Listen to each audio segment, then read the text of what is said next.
Welcome to the exciting world of the movies. The holiday season has arrived in the movie graveyard. Boo and Goat, we're watching stuff. We're watching holiday stuff.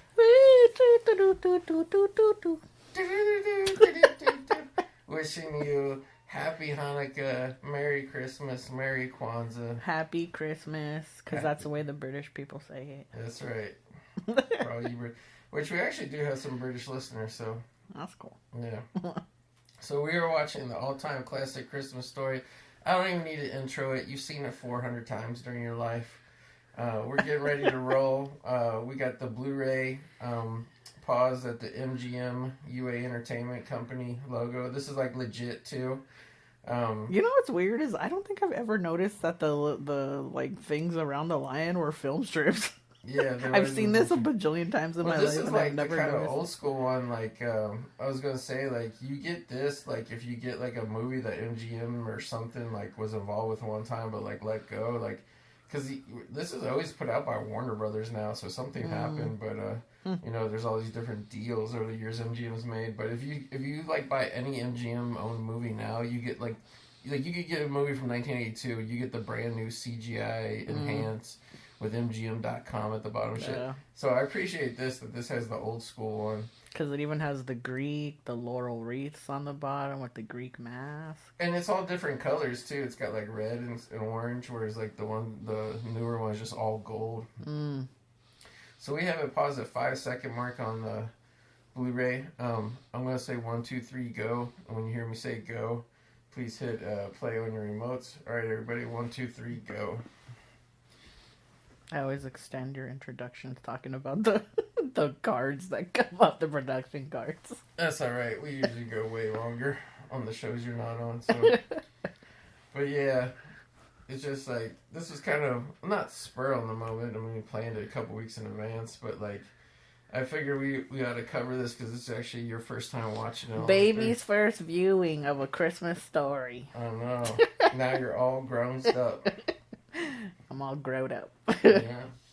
Who knows if this movie wouldn't have been so popular, we might not be able to have the awesome Vince Vaughn plethora of films and holiday films that we had later on, because his producing partner Peter Billingsley got famous off of this movie. But yeah, like I forgot to look it up, but it's this movie came out in the early 80s when I was a little kid. You were literally a baby in a crib when this came out. I think it came out the year I was born. Did it? I thought I remember looking it up and seeing that it came out that year. Yeah, I thought it was like 83 or 84. But yeah, like as a kid, it just always seems like old-timey movie to me, which I mean it is set in the past, but... November 18, 1983. Dang. I was over 1 year old. You were over 1 year old. But yeah, this is it's so weird to think of now because it's like this movie is like ubiquitous as it is every year at Christmas. It really wasn't like a big deal at all when it came out. It was really like, I mean, like I don't even remember it coming out, which like you know maybe it just slipped my whatever. But like I mean, I was going to see movies all the time in the theater, like literally every week in the theater as a kid, and I don't remember this coming out. So the way it's opening right now, I never knew that this took place, like because I've never seen it. This is one of those movies that was completely different from what I thought it was. Yeah. So like when it opens and you see all the old timey cars and like you see like all the old stuff, I did not realize that this took place like. I don't know what we were trying to figure out when it was. Yeah, that was the only thing I meant to look up and I forgot. But yeah, because it's actually based on an old book. I mean, it kind of looks like 40s with as old as the cars are because they look like gangster mobster cars. I mean, I think the cars would look a little newer if it was in the 50s. Yeah. Right? I mean, the book that was originally. And like they're soldiers, so it looks like 40s. Yeah, like everything's like the tin toys, like the metal toys and shit. Yeah. But let's see if the Wikipedia set in December 1940. Oh, okay. So it's like really old timey. Yeah. Which I guess kind of makes sense because it's kind of has still that like era of innocence before World War II. You know what I mean? Like there's no really reference to World War II or times being hard or anything like that. Yeah, like before everything was like a shortage and shit. Yeah. But obviously I loved this movie as a kid. Yeah, the little boy with his face against the thing, the little goober little brother. But yeah, this like opening front display, and it's funny because they always talk about how they didn't have any money to make this movie and shit. But like this opening's pretty damn impressive, the way they recreate the town square with all the old cars and the crowds of people in this storefront, this department store, and well, we should say part of the reason too. I mean, obviously this is always a must-see movie, but part of the reason why we decided to also watch this finally now for me is because the sequel has come out. So there was that fake sequel a couple years ago. I mean the real sequel. This is the real sequel with the original actors coming back. But yeah, that's part of the reason why I finally said to myself, okay, it's time to watch it. But we were also trying to watch it so that we could watch this earlier in the month. Because I have the rule in this house where we don't watch Christmas movies until midnight December 1st. Yeah. So we wanted to watch it at the beginning of the month so some time could pass so we could fill the time passage between this movie and the sequel. Yeah. Yeah, I mean, it's just, you know. You don't want to watch it back to back because it would just be weird. Yeah. And also, too, like, I kind of had the feeling, like, most nostalgic sequels always try to recreate a lot of shit from the first one. And I was like, I just don't want to watch the same movie twice. Yeah. You know? But yeah, like, it's just really, I mean, I don't need to explain to anybody. It's just the basic story of this little boy, Ralphie, who wants this Red Ryder BB gun. It's just, you know, like, we all went through this. I mean, my generation, I think it was pretty much all video games and stuff that were sought after and hard to get, and you're just begging for months or whatever. This is actually a good idea what he did. Yeah, he puts the advertisement for the. I like how he tucks it in there in the magazine. Oh, he's all excited. So his mom will look at it. That seemed like a racy magazine though when he flipped it open. Yeah, it did. Well, it just was some girls on the beach or whatever. Oh, good. We're 2 minutes into this podcast, so the heat that never kicks on has to kick on. So enjoy the sound of our heater blowing. Obviously, we have the great Darren McGavin, who is also Kojak the Night Stalker as a dad. He was like, other than the kid stuff, he was like my favorite thing about it as a kid watching this. Yeah, that was another thing of like the impression that I had of this movie from just kind of watching scenes, or I don't know. I can say I've never really watched parts of the movie because I always avoided it because I wanted to see it in whole. Like I didn't want to just watch parts of it, you know. But yeah, like for some reason my impression of the dad was always like he was like a mean kind of like, you know, jerk character, and like it was totally the opposite. I was pleasantly surprised. Yeah, like I think that's the thing now compared to like stuff now is like they always gotta vilify somebody in these family movies now. Gotta have some asshole dad that doesn't want to be a dad, or hates everything, hates life, is grouchy about everything. Yeah. Whereas like back then, I mean, because this is based on a book that it came out in 1966 supposedly. So like, I just don't think that was like the whatever. Like I think it was enough for people back then to just fondly remember what it was like growing up, you know, because like this movie's really through the eyes of however Ralphie is, 8-year-old boy, 10-year-old boy, whatever he was. But it's like you have the voiceover of the author on top of it, so it's like it's obvious that it's a recollection of somebody going back and telling the story of like what Christmas was like when they were a kid. It's funny, he says he's trying to think of a subtle way to bring up the BB gun, and he says, I saw someone so-and-so said they saw grizzly bears next to the candy store. Yeah. And they're like, what? Like a BB gun would really stop a grizzly bear. Well, like grizzly bears would be by a candy store. Yeah. But, you know, like, I mean, it definitely, there's a lot of humor and stuff at the dad's expense, like how he's always, like, fighting with the furnace. He calls them on the furnace fighters. He always goes down there and comes out all covered in black smoke and stuff. Yeah. Look how weird in the background, Family Wash. It's called Chips. Yeah. It looks like, I guess it's supposed to be like looks like laundry soap or something. Yeah. Yeah, it's just like the basic props. There's like they're very minimal, but like they're very good for, you know, for the time period. Which back then I don't even know if like it was easier to print stuff. Like they probably a lot of this stuff in the kitchen in the house. They probably actually had to go find old stuff back then. So we got the first appearance of the famous line, "He'll shoot your eye out." Yeah, because his dream is to have the BB gun, and immediately everybody, when he brings it up, "You'll shoot your eye out, kid." Oh my god, he is so stinking cute. Yeah.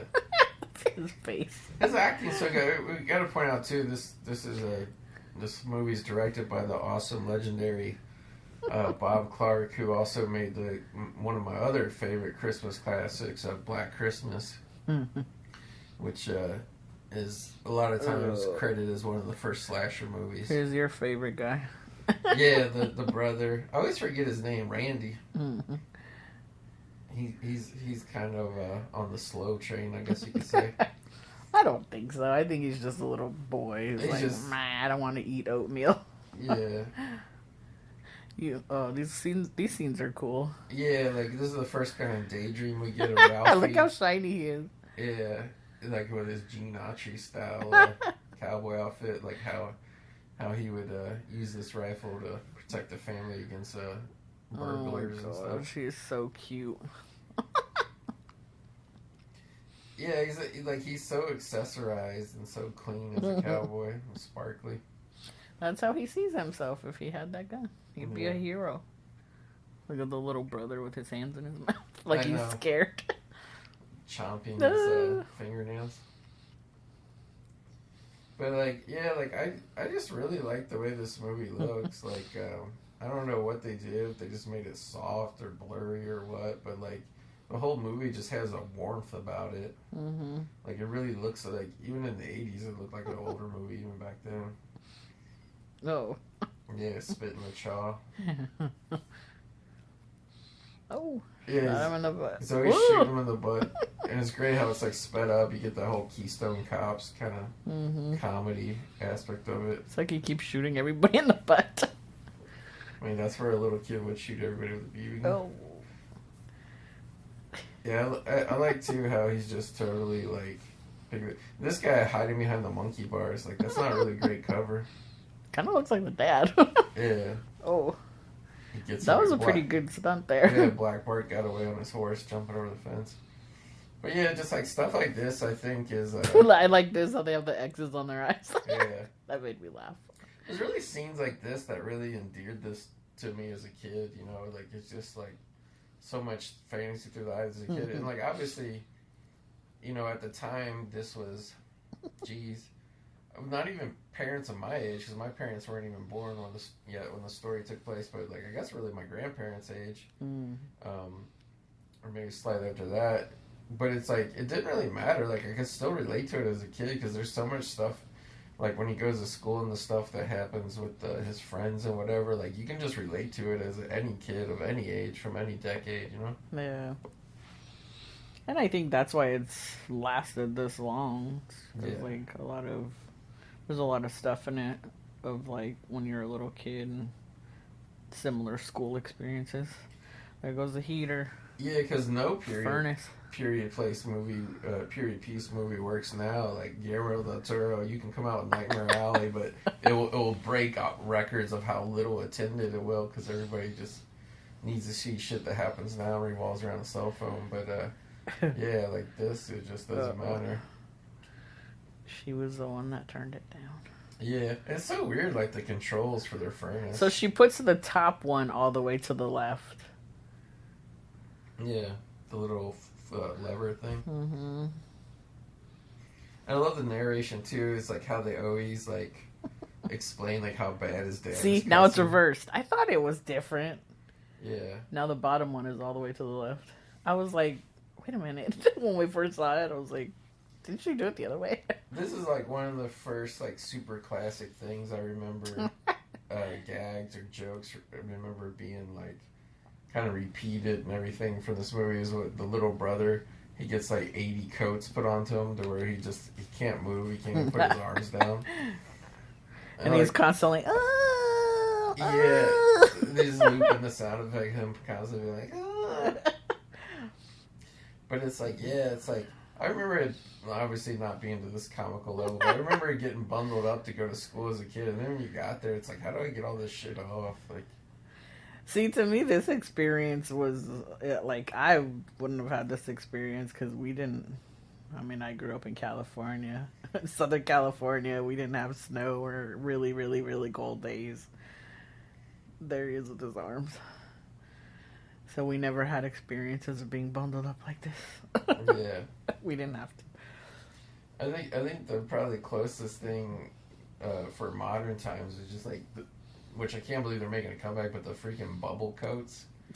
Like those would really pop your arms out like that. Yeah, so this is. I guess we should say this is supposed to take place in Indiana, but I believe they shot it in Ohio. And the Christmas Story house has since been turned into a museum. You can pay to go into it and shit. And the guy is selling it now. So, like, I guess you could... There's a lot of drama there if you're interested in that. Yeah, there's a lot of drama there. But, like, you can like, I guess, buy it to keep it as a museum. But, like, if I was a rich person and I had money just to piss away to buy the Christmas Story house, I would just want to live in it. Or at least use it as a vacation. You know what I mean? Vacation house. Maybe stay there for Christmas every year. Here's the introduction of another famous scene from this. Yeah. The little boy saying he asked his dad about sticking his tongue to a metal pole. Yeah. So our boy Scotty Schwartz here. Well, no. I can never remember all their names because there's the one kid who puts him up to it is named Schwartz, but it's not played by Scotty Schwartz. Oh my god. But yeah. This is pretty much like this scene. That's what he's doing right now. Yeah. I can't get up. They did a good job with like the fake snow in this movie too. Like it looks pretty real. But yeah, like this is kind of where we meet the crew, his other friends. You think it's fake? I mean, some of it's not like that wasn't there. That's shot of the school. Like I think they shot during the winter to get as much real snow as they could. But I think some places they had to, because like the snow didn't really like it was like a little too flaky there when he was rolling around. I thought this was funny. I thought the whole class came up with this idea. Yeah, these kids think it's so funny. They put in these like fake buck teeth. And like what? Like how is that even a prank? Just like everybody got to wear the buck teeth for like literally 2 seconds at the beginning of the school day. It doesn't even look like everybody's wearing them right, because some of them just have it like clamped in between their teeth. Yeah, well, Ralphie didn't even have them in right during the first shot. They were so sticking out of his mouth. I think because he was trying to talk with it. It's funny how like buck teeth was like such a comedy staple back in the day, but it's like it's kind of fucked up because it's like. There actually are a lot of people. Yeah, I always love this shot of the drawer that she throws them into with all the other gags. The teacher comes like, look at that rubber ear that has like a fake bug in it. Like, these are like the worst like little prank things. But yeah, we get the flagpole thing. Which, by the way, like I was saying when we watched it the other day, like this actually is real. And like I only ever got the idea because of this movie. But like when I was older or whatever, like. We had a fridge that like had little metal shells, and I was like, I'm gonna see it. Like it had those little poles, so like I would stick my tongue. Oh my god! I do it all the time, really, for a while there, especially when I was drunk. And yeah, like one time it would always stick and take a little piece of your tongue off, but like one time I did it too long, it was like it took a chunk off, so it was actually sore. Oh my god! Probably bleeding a little bit for a couple of days. Can't believe that you did that. But it was really just like the tip. Like I couldn't imagine how screwed you would be if you do like this kid. Like you put like the flat part of your tongue on it. It would really suck. He went there with the triple dog dare. Yeah, if somebody triple dog dare you, have to do it. Oh my god. This pole is so nasty too. Like it looked like somebody rubbed dirt and diarrhea all over it. Jeez. Because if you look at the paint, it's a green pole, but it's got this brown shit like rubbed all over it. Oh my god. Flick, that's Scotty Short's name. But Flick putting his thing. And I want to know how they did. Well, I don't want to know because I never like knowing how they do stuff. But it looks so gross. Yeah, and it looks like it's really stuck. He puts his tongue on it and it legit sticks to that area. And I mean, you could see his tongue the whole time before he stuck it on, so it's not like he had something on it. And, like, everybody's breath, like, you can see them when they talk. I mean, the only thing I wonder is if it was really cold out enough to do it. And then, obviously, there could be some gimmick there, because it almost looks like the pole is wiggling a little bit. But yeah, just pour some But hot like water there, on it. like, and it's not coming off when he talks, so it's like it's not like he has a choice. No. Like, it'd be different if, like, he put his tongue on and they cut back and then it was stuck. Like, maybe they could have done something. Oh, but, like, God. I think it's really on there. yeah, however they did it, like, it got stuck on camera. You see him? Oh, my God. He's not, like, a main character, but I like this little kid sitting in front of Ralphie because the teacher's like, where's Flick? Like, like, the little kid in front of Ralphie is such a good little actor. The way he's looking all bashful. I don't know. Oh, I don't know. I don't know where he is. Yeah. Oh, yeah. He's got such a distinctive face for a little kid. Esther Chain. Just seeing it's crazy because I went to elementary school in the 1980s, and it's just so weird because, like, the classrooms and even the school and shit, like, the little decorations, paper decorations everywhere, like, that's so how my classrooms looked as a kid. Mm-hmm. They're just sitting The there. Christmas tree's really janky back there. Because they already knew what was happening. Yeah. That's pretty hardcore, though. Like, you could have just, like, froze out there. Oh, no. See, like, this is, like, legit snow, because, like, everything is covered in snow out in the distance. But now the teacher doesn't even have a jacket on or anything. Yeah, the teacher would be freezing out there. Oh, my God. And what's screwed up is you'd think they would pour, like, warm water or something, but, like, yeah, they literally just pull him off the pole and tear his fucking tongue apart. Mm. All the kids clapping. Oh, my God. And then it's all bleeding. Yeah, like, it's from the shot is from a distance, obviously, but yeah, they clearly portray that his tongue was all bloody. God. Now he's got a bandage around it. He was a really good child actor. He was also in he's drooling. this movie called Kid Co. about kids that started a business. And then he was also in, I guess it was The Toy with Richard Pryor. He was really good in that too. That was good timing when that drool started coming out when he walked right in front of the camera. Yeah. I'm sure if they put some dry, rough bandage on your tongue, your mouth won't help, Yeah. It'll just start drooling. But it was just cool how it, like, fell out right when he got close to the camera instead of, like, way back. Yeah. I was like, oh. Of course, the teacher has to guilt the whole class because they won't admit who put Flick up to it. I'm just kind of like, I don't know if you're dumb enough to do it. The little boy's getting uncomfortable in the front. Yeah. Oh, I know, he's crying with the shit on his tongue. They double, triple dog dared you. If you get triple dog dare. And it looks like from the trailer for the new one, they bring back the triple dog dare, so it's not going anywhere. Yep. I thought it was funny, this word theme that she was using. I was like, what? Like, I had never heard that before. It basically just seems like an essay or something. Yeah, it's like an essay, like basically just a writing assignment. But I'd never heard that word before used for that. Yeah, because you kept saying I've never heard of it, and I was thinking, I was like, I think I kind of remember that from when I was in school as a kid. Kind of remember having to write shit like that. It was called a theme or something. It's funny. I think this is the introduction of the bullies. Yeah, it's funny because, like, the bullies come into this, and, like, that's another thing, like, the reputation of the bullies, like, the fans or whatever, this movie, like, what's his name, Scott Fargus. I always thought it was Scott Fargus, but it's actually Scott Fargus or something. The red hair bullied, played by Zach Ward, like, that dude's, like, so legendary from this movie, but he's really, like, not that important in it. He only has, like, 2 or 3 scenes. He's saying he never balled. Oh, no.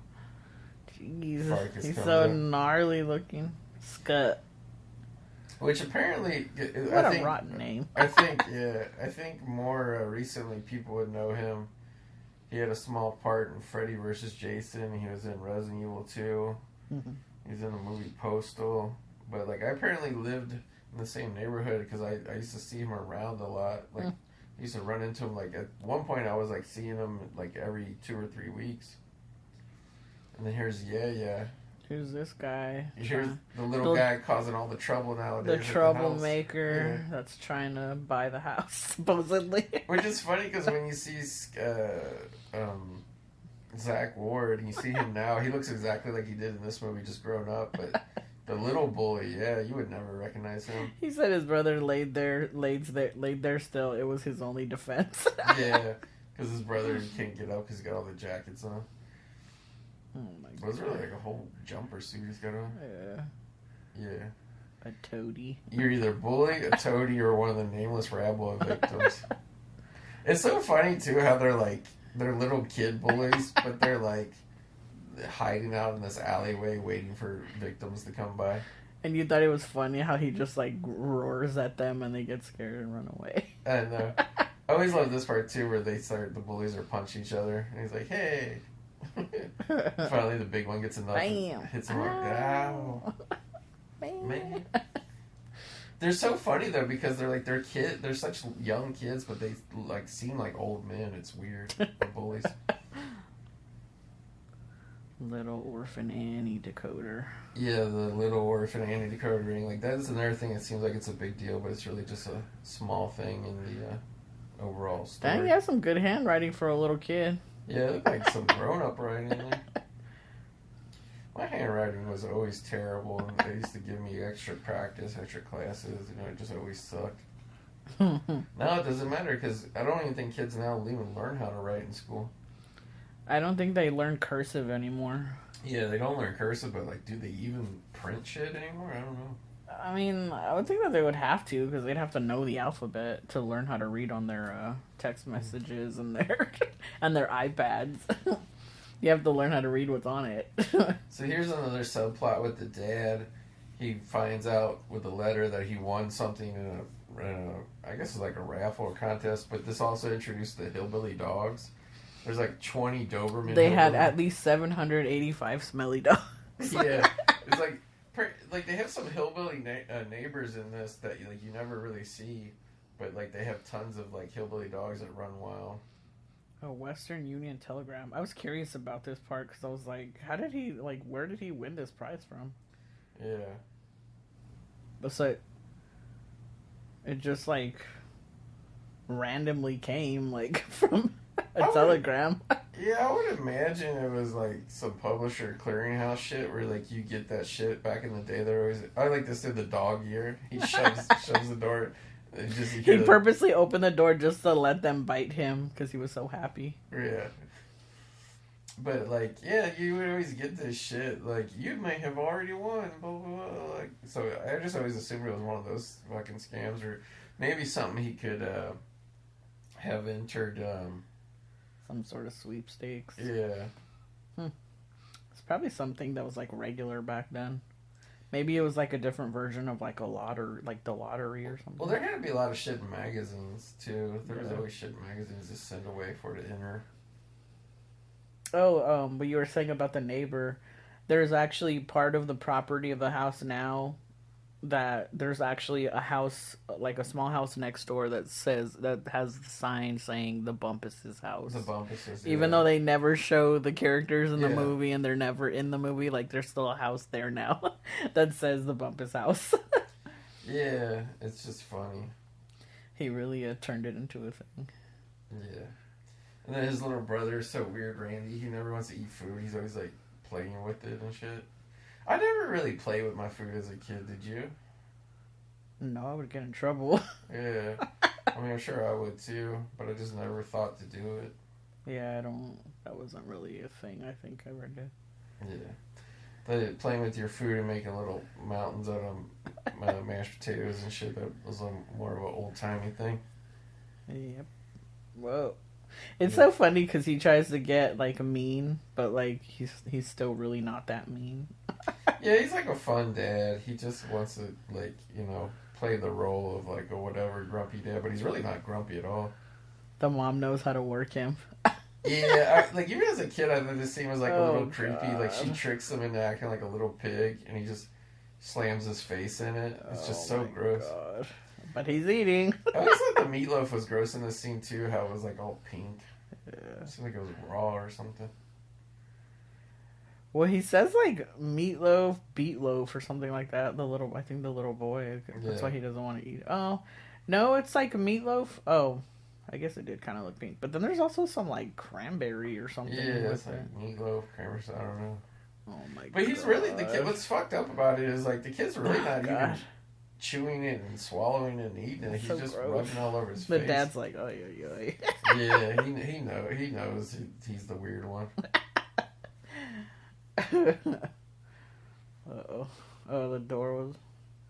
What is it? Somebody's at the door. Yeah, they're coming to bring the prize. Everybody's excited. There's so much merchandise, too, that, like, replica merchandise now you can get out of the shit that he has, too, that he won. But, like, even the guy who delivers the thing, he's, like, so comical and funny. He said, what's in it? And he's like, I don't know. Yeah.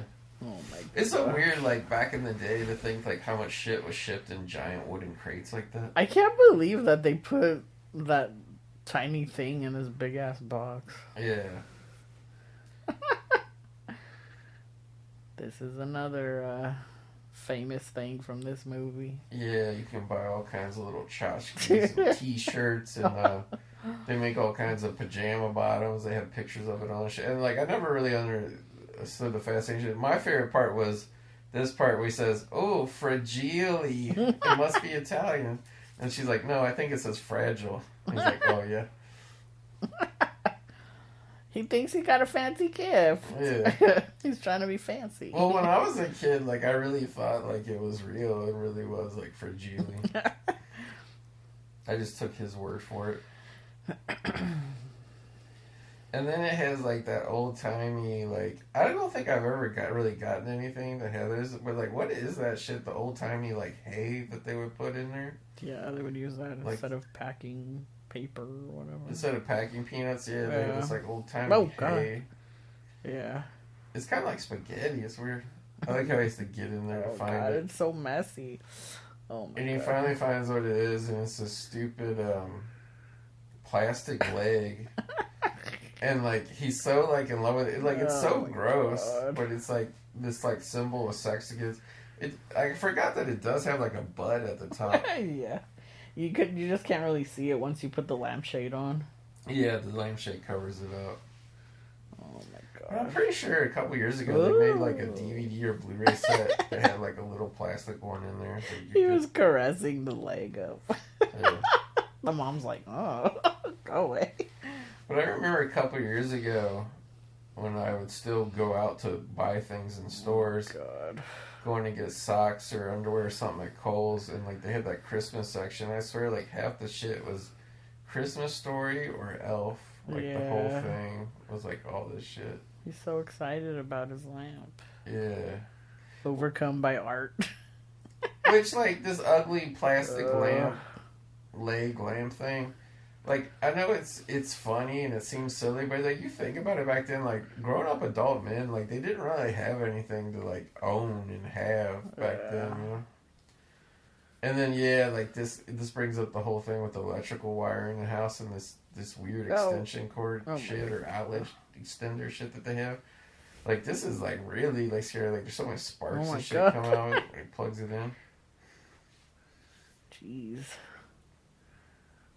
But yeah, like, I mean, it's kind of like, from what I understand from reading about the book, it was, like, really just, it seemed like it was, like, this memoir of all these little anecdotes and shit, and, like, when you see the movie now as an adult, because I haven't watched this all the way through in a long time, it's, like, you kind of forget how it's all these little tangents and side stories and stuff, but, like, that's kind of what makes the movie really great.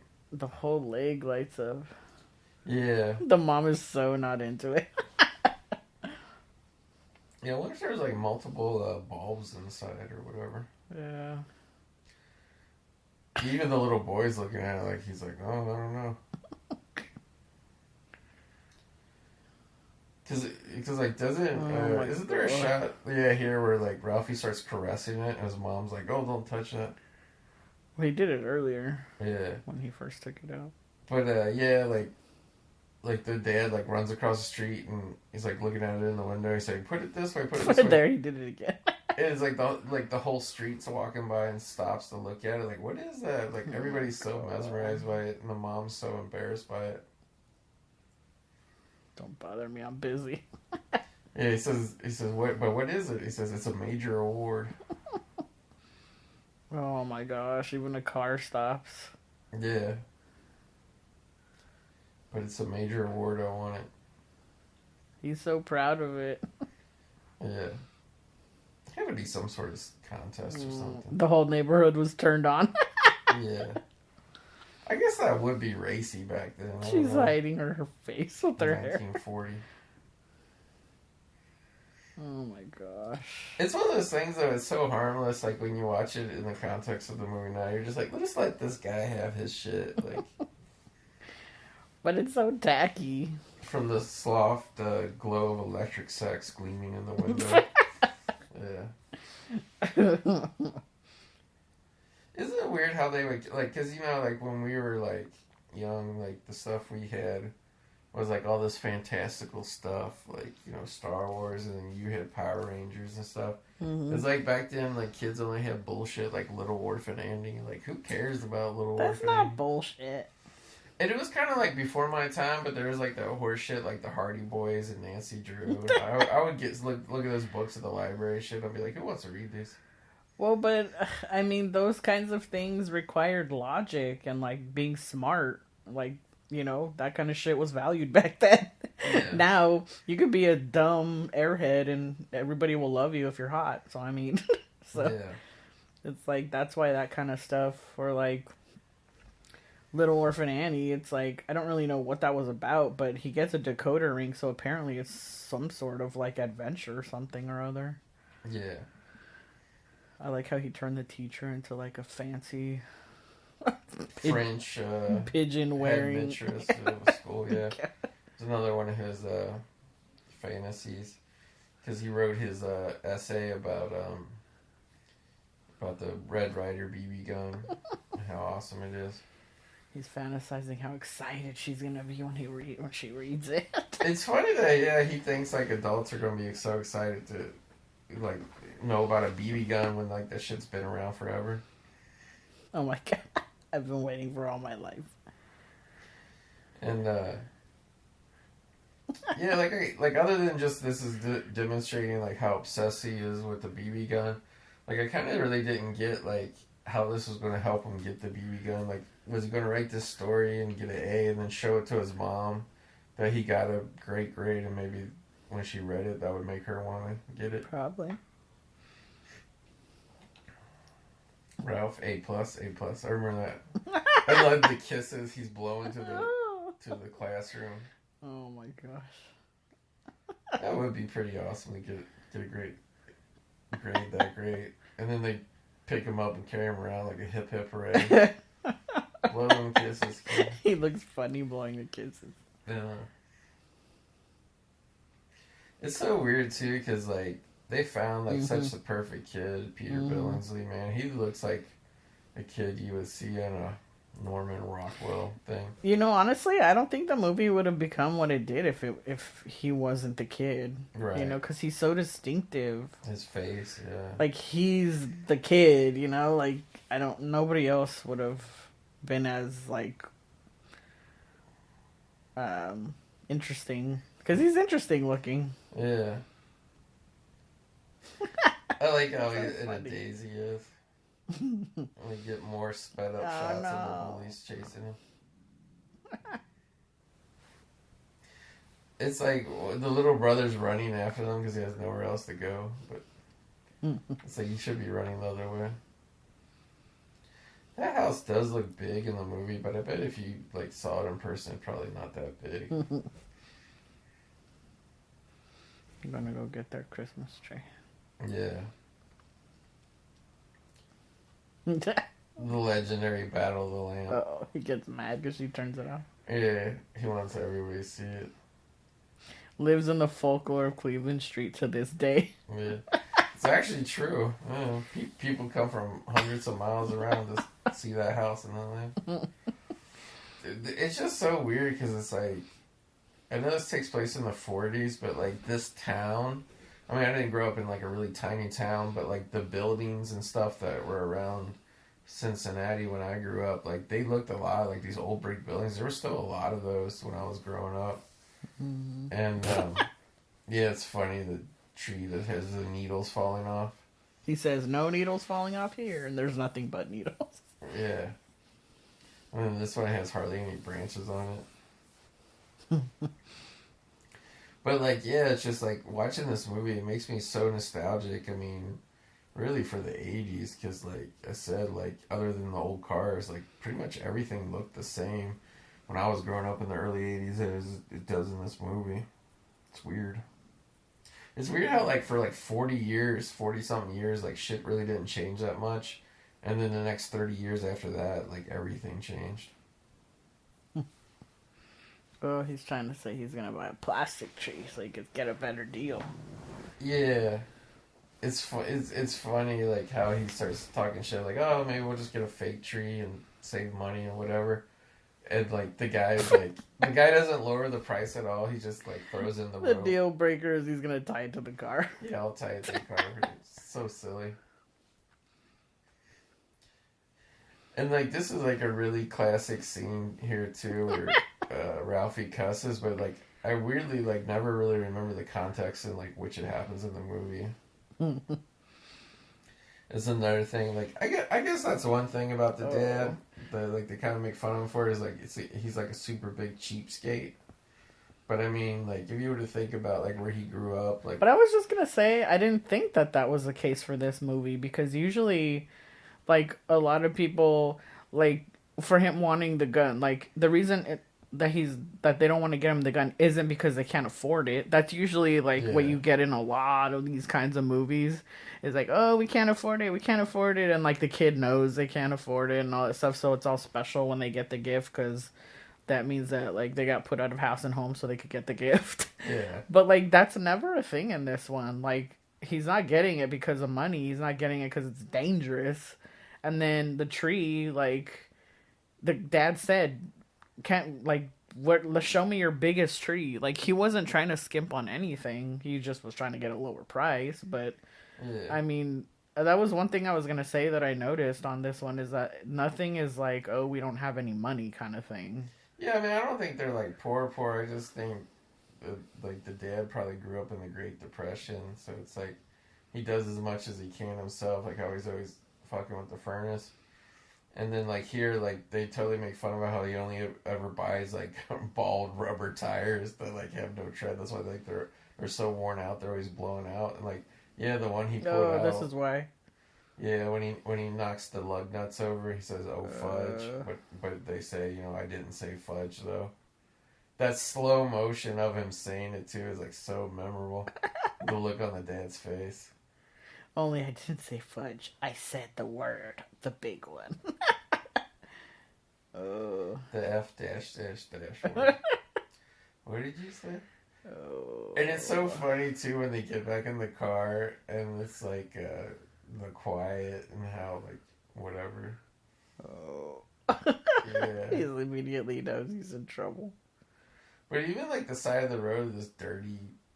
like, brown slushy snow, man, like, that brings so much memories back.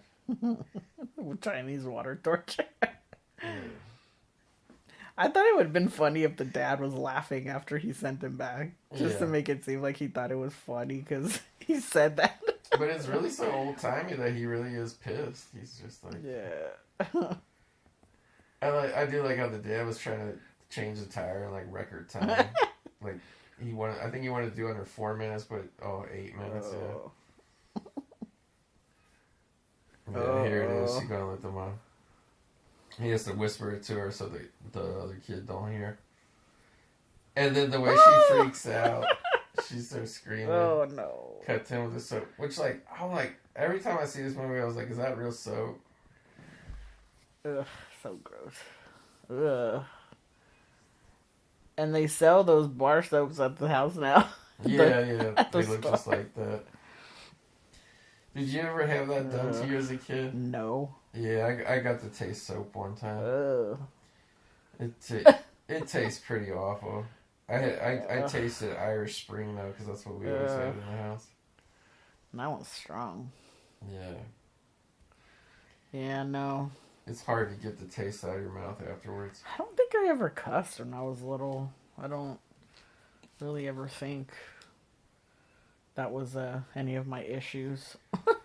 If I'm connecting it all together in my head, I was reading a Marvel Star Wars comic book, and it was like there's the issue had this like android guy who had like tank treads for legs, and there's a shot where like they shot him and he blew up, and like obviously the comic didn't say this, but like when I was looking at it, I was like reading it out loud, and like when I saw him getting blown up, like he like screamed something in the caption, but I went like, oh shit, like pretending like I was the guy, and like my mom heard me. Oh. And if I remember right, it only happened one time that I had to taste soap, but I think that was the time that I tasted soap, because I was like really young. Because if I was older and cuss, I would just get screamed at, but you know, she was trying to teach me a lesson there. Yeah.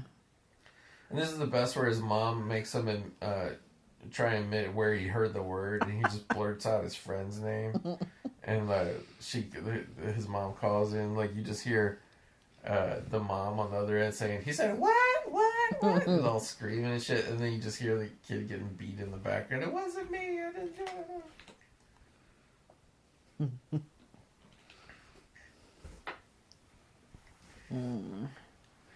You're gonna get it. That's what I got if I got in trouble. I got it.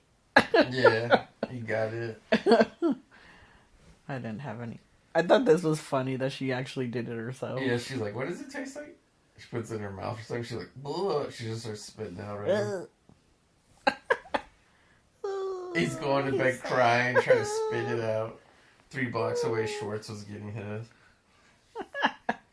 But it kind of worked out, like, in a weird way, though, because, like, Schwartz was the one who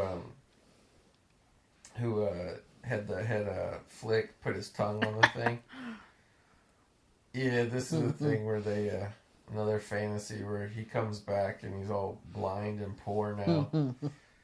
And they all feel sorry for him because, you know, they punished him too hard, so now his life is terrible. Where you been? Yeah. Yeah, I think he tries to say that the soap made him blind. Yeah, the taste of the soap made him blind. And they just realized it. And he has a little tin cup. Is it something we did? What brought you to this lowly state? See, this is the kind of stuff like you just would never see in a kid's movie now. Oh my God. I wonder if that would be considered child abuse now to make a kid taste soap. Because, I mean, they're not eating it. You can't chew on it and eat it. It was the soap. Soap poisoning. Oh, he says, no. The way the dad starts crying and the mom's screaming. Oh my gosh. How could we do it? So nasty. That's so funny. I told you not to use life buoy. Oh, I feel. But yeah, this is kind of funny though, because I kind of remember that sentiment as a kid, being like, "Oh yeah, well, like I'll show you, like whatever." So does that mean that he wasn't really blind in the fantasy? Yeah, like know, because he was smiling. Yeah. Like, was he happy to be blind, or was he just pulling a fast one? Ew, there was an apple that was bitten. I was gonna say all the kids are bringing the. I guess they're getting ready to finally go to what do you call it? School break. What was like Christmas break at like back when you were a kid? Yeah, everybody brings like an apple or something. Ralphie brings like a whole gift basket. Fruit basket. And when she pulls it away, the way he's smiling. A big giant pineapple. Like, when would you get off for like Christmas break? I remember with us, it was pretty much always December 21st was our last day at school. I think it was always like whatever the week was before Christmas. Yeah. And then I want to say we would go back, not the next week, but the following week maybe. Yeah. So I guess maybe we had I can't remember if it was 2 or 3 weeks. I remember, yeah, for me it was only about 2 weeks, but I remember like you would always have to go to like 1 week, like either till Wednesday or Thursday, and then get off. Like it would never just be like at my schools. Yeah. Yeah, I don't really remember. And then yeah, like I think you would go back like January 2nd usually, maybe the 3rd, depending on how the weekend. Yeah, fell. Maybe that sounds familiar. But I remember, like, as a kid, I mean, obviously I love Christmas morning because you get all your presents or whatever, but, like, I remember feeling-wise, like, that was, like, that last day of school was, like, just like the last day of class of summer vacation, yeah. You know what I mean? Like, when you just feel like the whole thing is ahead of you and you're just, like, looking forward to it so much. Yeah. I don't know. Going back right at the second sounds fast. Yeah. I don't know. Might have been the 3rd for me, but I know it wasn't much after that. Yeah. I can't remember. He finally got his decoder here. Yeah. I felt bad for him. Like, once he did the secret message. Yeah, so he was eating gallons and gallons of Ovaltine to send in the proofs of purchase to get this decoder ring. And I gotta admit, like, the decoder ring, like, when they show it, like, it's pretty awesome. The way, like, you twist the dials and, like... Yeah. You know, like, basically they give you the instruction to, like, turn your dial to this thing, and then that will, like, you know, then reset it to where you'll understand, like, all the secret things. And, like... He even has to, like, run into the bathroom to be alone, which, like, I don't even understand why he just didn't go to his bedroom. Set your pins to B2. And then the message, yeah, so they give you a number, and then you translate the number into the letters. That's what it is. So he writes down all this shit, and then he goes and translates it, and it's just literally going to be saying, be sure to drink your Ovaltine. So it's like... I remember shit like that as a kid. Like, I was never dumb enough to do, like, the sendaways and comic books. That's a message from Annie herself. Don't tell anyone. It's just like, what? Why are you setting it up like this? Yeah. Where a boy of 9 could sit in privacy and decode. Yeah. But, like, the little thing is so cool. Yeah. Like, it looks like it's made out of metal and shit. I mean, like, I know that was, like, a real thing, the decoder rings and stuff. Mm-hmm. I never, like, they didn't have those when I was a kid, but they had these little things, like actual rings you would put on your finger, you would send away and have goofy shit with them. Oh my god. Yeah. Be sure to drink your Ovaltine. What was Little Orphan Amy trying to say? What was it be? He's like, whatever. Yeah, and then, like, everybody, of course, the second he goes in the bathroom, everybody's pounding on the door. Isn't that weird? Like, back in the day, like, a whole house would have, like, one bathroom. I don't know. It's like, if you're building, like, a 4-bedroom house, probably at least 4 people are going to live there, maybe more, or kids or whatever. Randy's got to go. Yeah, everybody just takes turns. My mind was a steel trap. See, that's what I'm saying. Like, this is the kind of stuff, like, kids actually like to have to think about stuff, you know, back then, because they felt like they were doing something important. Ovaltine. Which, by the way, like, this is so old-timey that their toilet has, like, the chain handle that you pull from the ceiling. Son of a bitch. And, like, that sucks, too, because, like, he waited so long in the mail to get that. Yeah, little brother has a piece of it. It's like, you wait so long in the mail to get that, you think you're going to be decoding all this secret shit all the time, and, like, you do it the first time, and you just don't care about it anymore. Well, like, even, when they were setting it up, they were, like, saying, oh, Annie's got an important message for you. Like, they were making it seem like it was going to be something that was so, like, important. Yeah. Exciting. Yeah. Yeah. And it's funny how he says a dumb commercial. Yeah. Like, he actually knows that it's just an ad. Yeah, he's not stupid enough to be, like... Uh-oh. A family controversy. This is where it happens, yeah, where the dad's downstairs messing with the furnace again. And the mom goes to water her plant, which, like, I was like, why? It didn't even look like she put any water in the thing. She just, like, fake turned on the sink. And then when he comes up... It's funny how we heard it all the way down there. Yeah. The big crash. Yeah, uh-oh. The lamp, it's all in pieces, which I always thought it was plastic, but it breaks almost like it's plaster. Yeah. But I don't know, it looks pretty plastic. But he's so devastated when the leg lamp is broken. Look at him, he's so sad. Oh. That's why I feel like, okay, like maybe try to like not have it in the front window, but they should have let him have it somewhere. Oh. I know. He's like, don't touch it. You were always jealous of this lamp. Jealous of a plastic leg? Yes. Jealous because I won. Oh. It's true though, she was jealous. I mean, it was ugly and I don't everything. think it was because she was jealous. It's because it's ugly. Yeah. See? That is the ugliest I like thing. how the See? fishnet wrapped around it even like tore and broke. Oh my god. Oh, they're out of glue. He can't fix it. You used up all that glue on purpose. Oh my I god. think it's funny, like, he couldn't just go get more glue the next day. It's funny though. I wonder because if this is being told from the son's perspective, like from the little kid's perspective, Yeah. if this is just what he remembers they said. Yeah. Because, like, why would he say you were jealous of this? And then, Yeah. like, you used all the glue on purpose. Yeah. Like, why would he say that? I didn't think of that. Like, the things that they say might just be the kid's, interpretation of I what... think it totally is. He gets it glued back together and he puts the lampshade on and then just crumbles all apart. Oh, no. Yeah. I never thought that it was... I always thought that, like, he was remembering the exact events of what really happened, Yeah. She was laughing. If this is really 1940, she'd be going to sleep that night with a black eye. I don't think anybody would have tolerated this shit back then.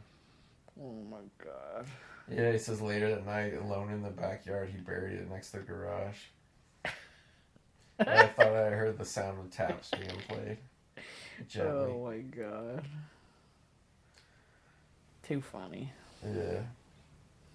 But like these scenes, like when they're walking to school here, it's just like, man, it's like it's so like real.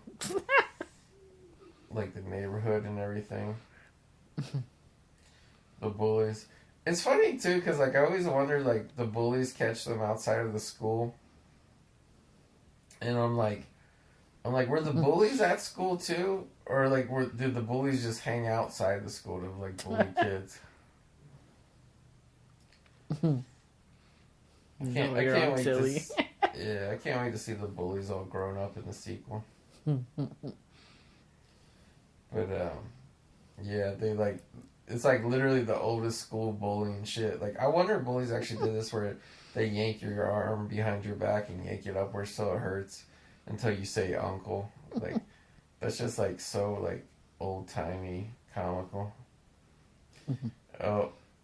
Yeah. Flick got a black eye from them bullies. But yeah, like he gets his grade back and he opens up his little book, C+. Oh no, it can't be. Oh my god. Yeah, the teacher turns into a witch. And then of course at the bottom of the page, P.S. You'll shoot your eye out. What? Which, like, I mean, I didn't, like, My mother must have gotten to mischief. Yeah, and then his mom is there dressed as, like, a jester. But I didn't really, like, ask for it for Christmas or anything. I don't even know if I really even asked for it. Maybe I did. But I got a BB gun for, like, my 9th or 10th birthday. Do you still have it? Yeah, it's in the closet in the hallway. Yeah. I used it a lot. That was a pretty good shot, actually. I don't think I ever... I can't remember if there was ever, like, a thing that I really wanted that I asked my mom for. Yeah. I thought you were going to say I never really wanted a BB gun. Well, that was never in my in my world, seeing as I was surrounded by real guns, but yeah. Maybe like Barbie stuff, I guess. At one point I remember I had like a Barbie phase. Yeah. Like I always wanted like the clothes and like the accessories and the car and stuff like that, but I don't think I ever got the car, but I did get like this cool thing that was like a closet, like a wardrobe thing, and it had little little hangers, and you could actually hang her clothes on there. That's cool. Yeah, I think for me it was like, I mean, there was Star Wars stuff, but I just wanted anything Star Wars. It was like G.I. Joe. I wanted this jet plane, and I got it, the G.I. Joe jet plane, and then I got the base as well. That was like a big deal. Oh, he's a I had a couple Christmases. Yeah, the bully hits him right in the face with a snowball, and it makes him cry, so they start making fun of him crying, so... He actually, Ralphie snaps and beats the crap out of Scott Farkas, like bloodies his nose and everything. Oh, damn. Yeah, the little bully, he just punches him. I'm telling my dad. Yeah. Bullies would be like that too. It was funny. They was like, "Don't tell anybody. Don't tell." And then as soon as you do shit to them, they're like, "I'm telling." Always telling their older brother or something. It's funny. They're like, "Beat him up." Yeah, all the kids in the neighborhood gather. Hit him, kill him. Yeah. Fame dong, stinking bitch. Enough with you, dorkhead. He's also like cussing up a storm too while he's beating the crap out. He's been beating him a long time. His face would be smashed in by now. Speaking in strange tongues. Yeah. Dang. I gotta say though, I've seen it happen a few times, but generally bullies never really got their comeuppance like this in real life. Nope. Never. And like I think the thing that kind of like fucked me up in the head worse about bullies, like growing up, like bullies at school and shit, like they're the biggest like asshole shit eaters, kiss asses. Like there would be a few like ones that would always be in trouble at school, so they wouldn't be well liked by the teachers, or whatever. But some of like the worst bullies, especially when you get into high school, like all the football bullies and shit, like the teachers love them. And like if you were just like a regular kid who like did everything you're supposed to do, and you're just trying to go to class and, you know, participate, whatever, like the teachers would ignore you and just like kiss ass to the bullies all day. It's weird because like I never really had that experience. They just would never do anything. Like yeah. Like, they were, like, the adults were afraid of the bullies, too. I mean, but it was kind of hard, because it's like, whenever anything happened to me, it was always after school, so it was like, it was off campus, usually, and, you know, it's like, what could they do in that situation, you know? It's like, I don't, and, like, it really had to be put into the hands of the parents, because the parents had to be the one there literally watching you walk from the entrance to the school to the car, or else somebody was gonna like pick on you. And I mean, that's pretty much what happened with me. Like, my mom was well known in our school for coming up and like getting in the faces of the kids that, you know, that would do it. And I would be afraid to tell her who it was, because it was like, I mean, I know it sounds stupid now, but I was embarrassed that she would do that. But now I'd be like, Mom, it's them. Yeah. You know, because I'd be like, because she wasn't, I mean, my mom's little, so it sounds worse than it is of her getting in their face, but like she's like 4 feet tall. So it's like, it wasn't like she was this giant adult like hovering over a little kid. But like, you know, she would like get in their face, and like people knew who my mom was after a certain point, because those stupid girls would never stop picking on me. It was like, geez, like, go get a life or something. Jeez, it was like, I was in a pretty decent amount of fights as a kid, like as a young kid, like age 12 and under, and like I was never afraid to really fight.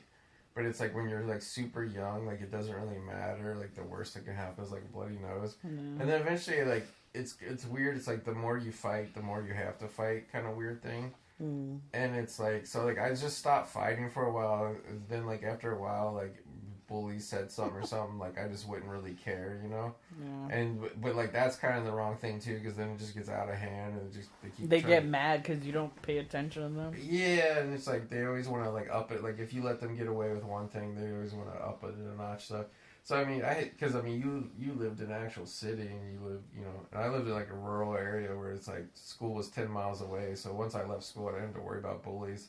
But so like the in-school bullying was like where it all had to be at for me. Like the bullies knew they had to get their shit in either on the bus or at the whatever. So it's like, yeah, just like, I don't know. It's just really weird. It's like, I feel like we obviously, I don't know what kids are going through now, but in schools and all that. But like for me, it just like, I think the last like bit of bullying I had was like probably like ninth grade.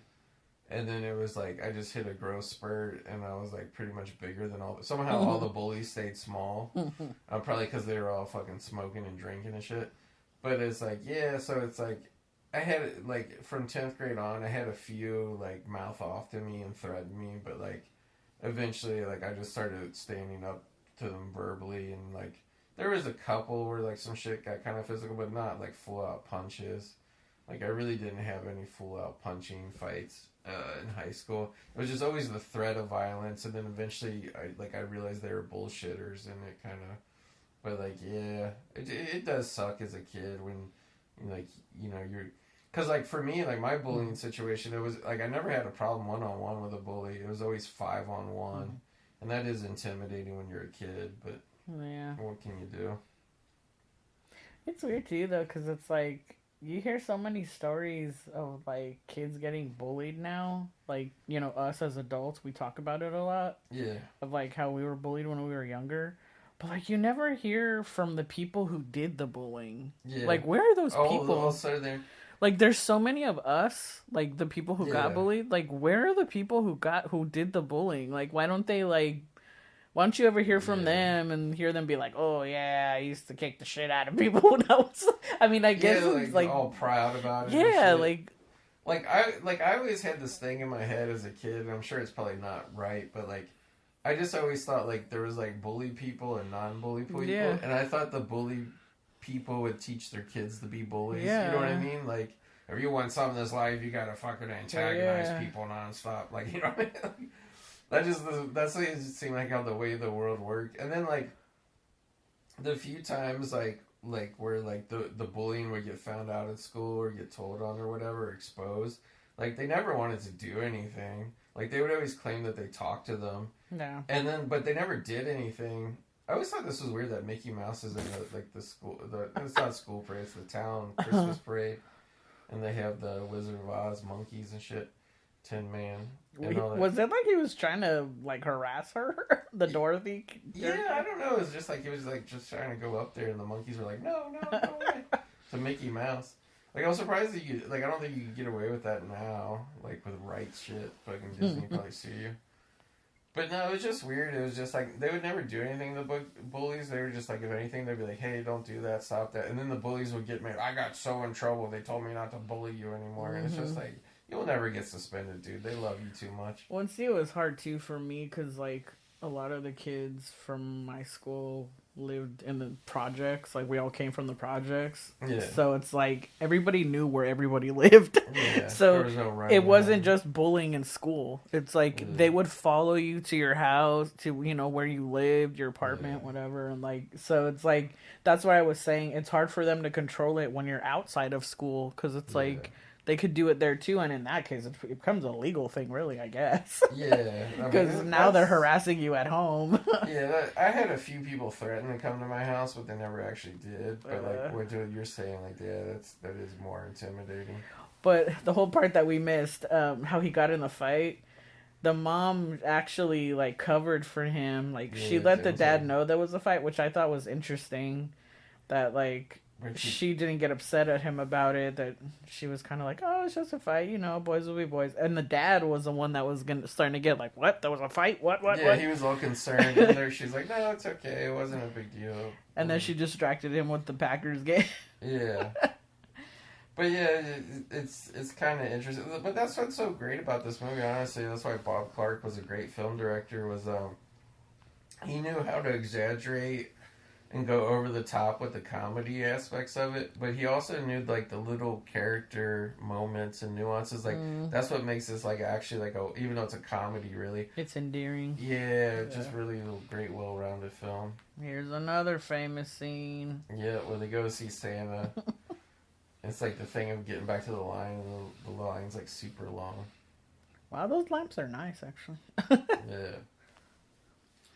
Like this was like the way they have the Santa mountain that they built, which I obviously like, I don't know, maybe some department store would do this, but like this was always the coolest thing to me. this kid with the aviator goggles on that's just like a goober, like, hey. He's like, I like Santa. Yeah. But I noticed that, I think it was the Schwartz kid. He's also wearing goggles. Yeah, is he? Might have been a popular thing back then. Or he had them on his forehead, but yeah, he had them on his head thing too. I like how the witch for the parade comes by and, like, trying to interact with him. He's like, don't bother me. I'm waiting to see Santa. I'm thinking. Yeah. I like the Wizard of Oz. He's just like, yeah. It's funny how, like, you know, his character seems like super nerdy and like with his big giant Coke bottle glasses. Yeah. But he's the one that's like, yeah, you're a weirdo to this kid. I like how this kid, like, gets up on Santa's lap and, like, they kind of make it seem like he peed on him or whatever. But yeah, like, I thought they did have some pretty elaborate, like, walkthrough Santa things that I would go to as a kid, but nothing like this mountain. Wait, I thought this, with the big slide, I thought this was so cool. He likes throwing them down the slide. Yeah, like, the people that play the elves and stuff, like, they're so rude and, like, come on, kid, like, the voice acting of the Santa Claus scene between the elves and Santa, like, it's almost like cartoon voice acting. It doesn't even seem like real people acting and having these voices. It's crazy. Yeah, the store's closing, so everybody... And then the kid that was, like, all goobery, oh my God. He gets on Santa's lap and he just starts screaming. And they just throw him down the chute to get rid of him. And Rainy gets dragged up there. I like, too, how they do those shots where it's kind of like from the kid's perspective. Mm-hmm. It's, like, all scary looking.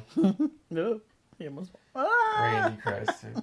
Which I gotta say, like, unless it was something I forgot, like, I don't think I ever cried for Santa. I was never freaked out for Santa as a kid. Were you? Did you ever get to go and meet Santa and get freaked out? I don't think I was scared that I know of, that I remember. There was a lot of shit that really scared people as kids that I was never scared of. I was never scared of Santa. I was never scared of, like, my dad would take me to the circus every year. I was never scared of the clowns. Like, I never even knew that thing that clowns were supposed to be scary till later. Did you see the Easter Bunny? You know, they didn't really have that. I think I might have seen, like, one time at, like, one place, but going to see the Easter Bunny at the mall really wasn't a thing when I was little. Yeah, we had that. I'm so afraid for those people with those hats and the bells that the bells are going to hit their teeth when they talk. I know. But yeah, it's like the thing of, like, what do you call it? Like, stage fright. Like, is basically what happens to Ralph here when he gets on Santa's lap. And all he wants to do is say, like, the BB gun, but he's just, like, his mind goes blank. Mm-hmm. And the kid's like, the Santa's like, oh, what do you want? A nice football? And he's like, yeah, what a football. And he thinks that's the worst gift ever. Yeah. He's like, okay, get him out here. And then they go to throw him down the slide, and he stops him. And he like, this is another great thing that was always on the commercials and trailers and shit. Where he's like, he yells out all this, he climbs back up, and he yells out all the specifics of the Red Ryder carbine action 200-shot range model air rifle. And that face. Yeah. You should try out, kid. Oh. Yeah. Merry Christmas. And he gives him the boot to the face. That's, like, so classic right there. And he slides down. He's like, no. And that guy's voice is so great, the Santa Claus. He's like, you should try out, kid. Like, it's so cartoony. That's the famous one. Yeah. Dang, those characters are all over the place. I know. I think it's so weird that they have Wizard of Oz as, like, in the Christmas parade. I think Wizard of Oz was just like Star Wars back then. Which I can't remember exact year Wizard of Oz came out. I thought Wizard of Oz came out like 1939 or something. I could be wrong. So it might have just been like that was the big movie at the time. Mm-hmm. But you had a funny thing with the voice of the Santa when he says you'll shoot your eye out. You always thought that was what? I don't know. Like, the way I always heard it in my brain was just like, you'll shoot your eye out. Like, just real obnoxious and annoying. But you thought it was the dad who said that. Oh, yeah. I thought it was, like, that was one of the things where, like, I thought it was the dad that was saying that. Yeah. And it turned out, like, the exact opposite. It was, like, everybody but the dad was saying it. Yeah. This is, like, a real old-timey Christmas tree because it's got them big, fat lights on it. You know what? I was so excited to see all those icicles on there because When I was little, we always had icicles like that on ours. And, like, I remember we would always make it a point to buy those. And, like, ever since I used to do that with my mom when I was little, I've never seen anybody use those ever. I've never seen it on a TV tree, on a TV show, in a movie, nothing. I have never seen those icicles. I'm curious if they even sell them anymore. Probably not, because everybody's so weird about the environment. But, like, we had them, and I remember I never really put them on. My mom would always put them on. And, it would, like, take a long time to do. But, I mean, ours was never, like, as covered as, like, this one is in the movie. Yeah. Like, we'd have kind of, like, strings around them. Like this is, like, every branch is covered with them. But, yeah, like, it's weird how, like, that, like, was a thing at one time and then it wasn't. You know what I mean? I couldn't believe it when I saw them on this one. I was like, what? But it would be a pain in the ass to get off the tree afterwards. It's still crooked. Yeah, but, like... You know, because we always had an artificial tree. Like, my mom would have to take the time to get them off, and like, but I'm pretty sure like we would just put it in a bag.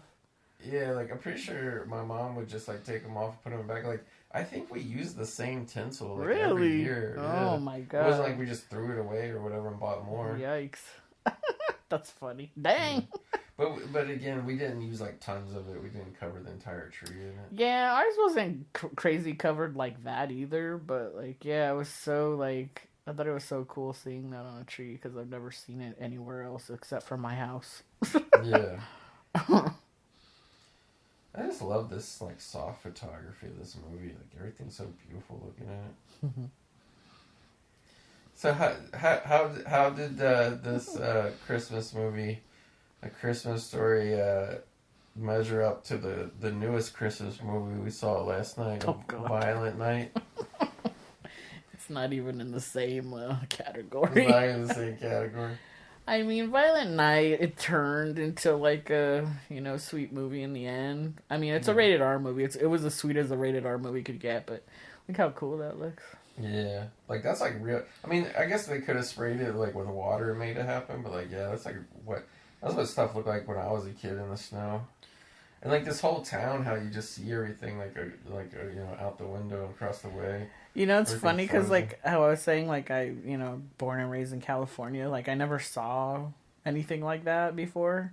Mm-hmm. So when we went to go visit your mom in Cincinnati or ish area, Indiana, that was the first time I'd ever seen anything like that in my life. Yeah. Like I'd seen snow before. I went to a cabin with a friend, but like, a legit winter kind of thing. A winter wonderland. Yeah, like I remember like outside of, because I mean a cabin you kind of expect snow because it's in the mountains, you know, but like to go where somebody just lived every day and like see that was like that. I remember I was like, oh my gosh, like it was so crazy seeing that. And like this is life.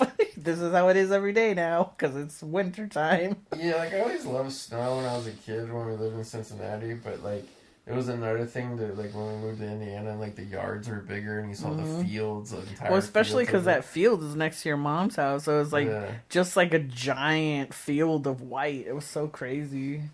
And then, like, everywhere we went, it was, like, slushy everywhere like that, and there was, like, snow and just signs of it everywhere. It was such a weird, like, experience for me. It was a new experience for me. I know. I felt so bad when you slipped on the ice in the driveway. Well, I couldn't be helped. Yeah. I'm clumsy. And it's icy. Yeah, it's hard to walk on. It is slippery. If you don't know what to expect. Yeah. But yeah, like I recommend Violent Night. Just if you go see it at the movies, don't be afraid to be about 20 minutes late. First 20 minutes, it's like a fetish of puke and piss nonstop. And misery. Yeah, and just asshole people. But, yeah, and obviously this is a great moment. I mean, this is what you should do in a Christmas-type movie is, really, like, depict, like, what it's like the way the kids are ripping over the presents and everything. It's so fun. We were never like that. We always did it one at a time. Like, we always let everybody open a gift one at a time, like, so we could all, like, see what they were opening and stuff. Yeah. We never, like, had a free-for-all, like, everybody open your shit now. Yeah, I mean, it's hard for me to say because I was the only child, so it was just me, my dad, and my mom, and Like, yeah, we would take turns, but, like, because most of the shit was for me. Yeah. Like, a big chunk of it would just be me opening this and opening Yeah. that.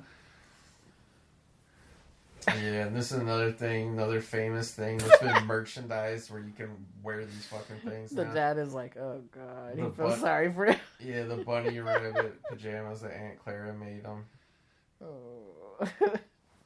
It's so interesting, like, throughout the movie, the different times that, like, the mom will kind of back him up, and then other times the dad kind of backs him up. Like, that's cool. I like seeing that. Yeah. I always thought this was interesting how it's like, it looks like I always thought it was a jacket box, but I think it's just a little box that they hid in the Christmas tree for the kids. There's a lot of presents there. Here's like a joke. Oh. The bowling ball, she just drops in his lap, crushes balls. Thanks. And then his voice is high-pitched. High-pitched, yeah. I want to know where that came from, of having that know. done to you when you get hit there. It's such classic screwball comedy. It's a blue ball. Randy and his Zeppelin, that's like his favorite thing that he got this year. Now, you were saying, too, like, it's so awesome how they have the dishes of candy on the table. Yeah, isn't there like a big giant... Yeah, oh they just my showed it for a God. second. Yeah, he comes down the stairs in the pink bunny. Which is just like... The dad is mortified. Yeah. Ugh. How he says his feet begin to sweat within 2 seconds.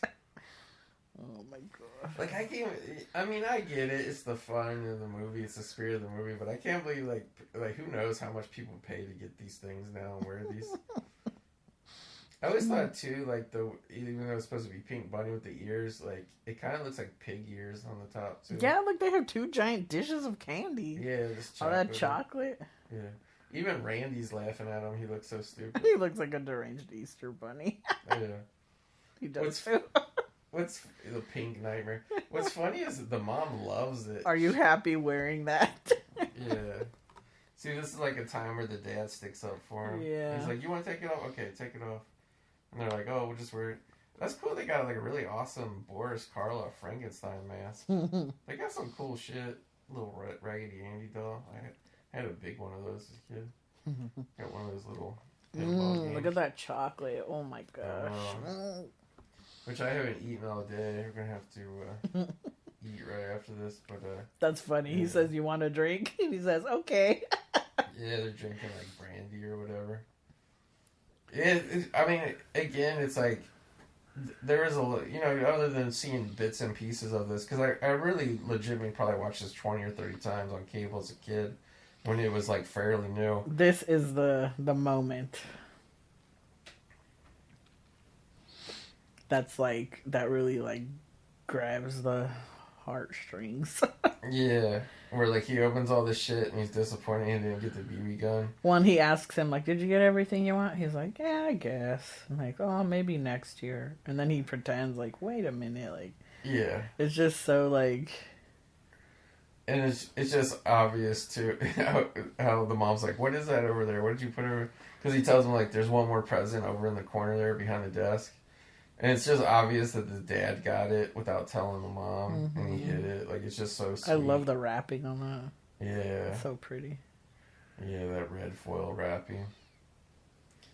Like, this moment where he's so excited to open it, it's like, man, it's like, there are so many memories like that as a kid.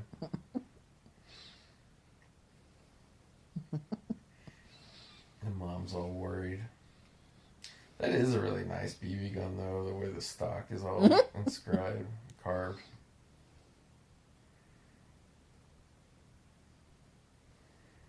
Yeah, and then the thing about it, you know how to load it, how you always open that little thing, and that just like that little thing with BBs here, that's exactly what I had too. Daisy BBs.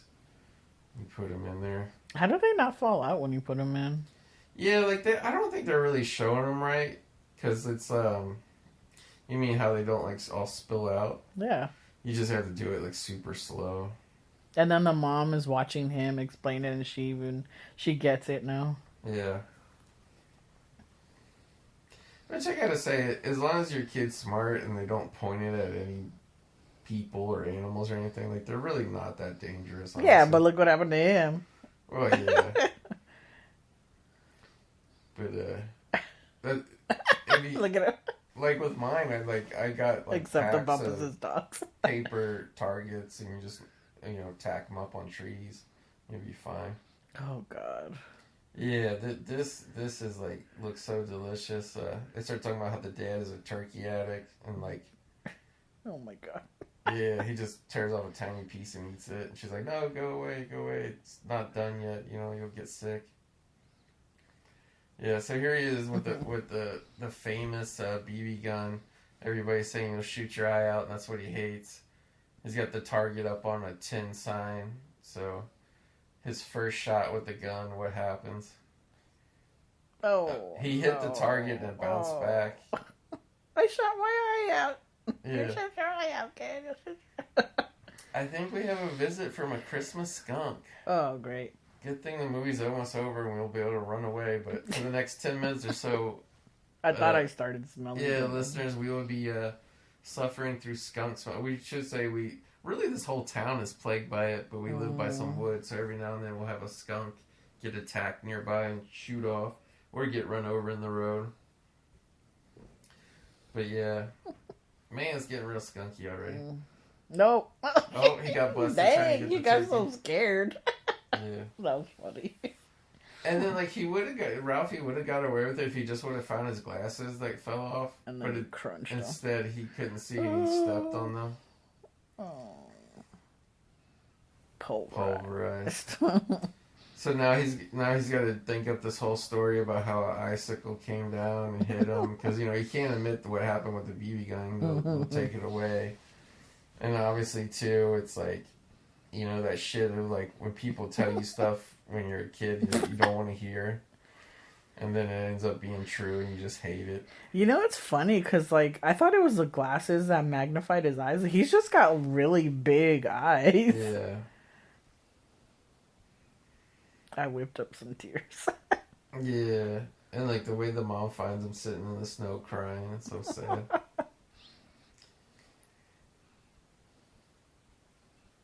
Yeah. Icicle fell off the garage. Nice. Which, like, I always hear that. I wonder if that really happens to people.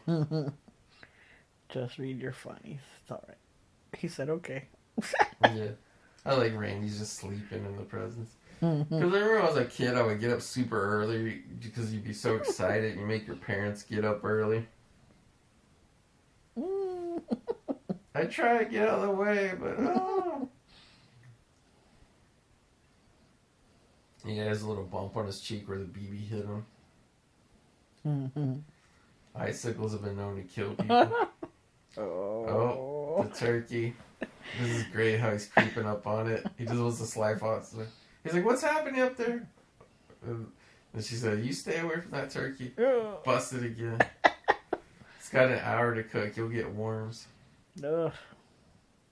He got a little tiny piece. And then this is probably like out of all this stuff, because a big part of this movie is all about the build up and the anticipation. Oh, he breaks fourth wall. Ferris Bueller. What's his name? John Hughes was probably watching this, but that's the second time he's done it.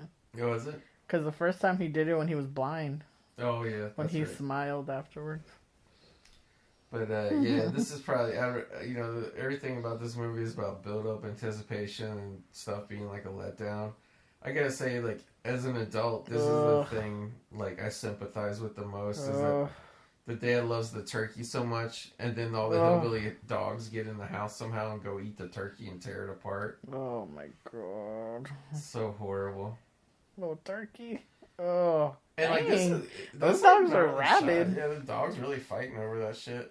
Oh my god. And then cuts kind of like afterwards, a second later, they're all eating it, torn apart. Terrible. Like, look at the back door, how like torn apart it is. Like, they really, those hillbilly dogs. I always love that. Son of a bitches, bumpuses. Oh yeah, this is like devastating to watch now as an adult. Because it's like when you have your holidays, like one of the things you look forward to is the food, and it's like, it that's got like ruined. the main thing. When and he was so excited for it. Yeah, it's probably the only time of year he gets to turkey. No turkey sandwiches, no turkey salad. Yeah, turkey does look kind of raw still, I gotta say. Well, she said it wasn't done yet. Yeah. I like how Ralphie, he was crying, so he had the rag. Now he has to give her the rag. But you know, it's like, this is kind of like one of those stories almost of like the Christmas where like everything went wrong, but like it still was great. Like that's kind of like the moral of the story, you know what I mean? Yeah. Because it's all about the family and stuff.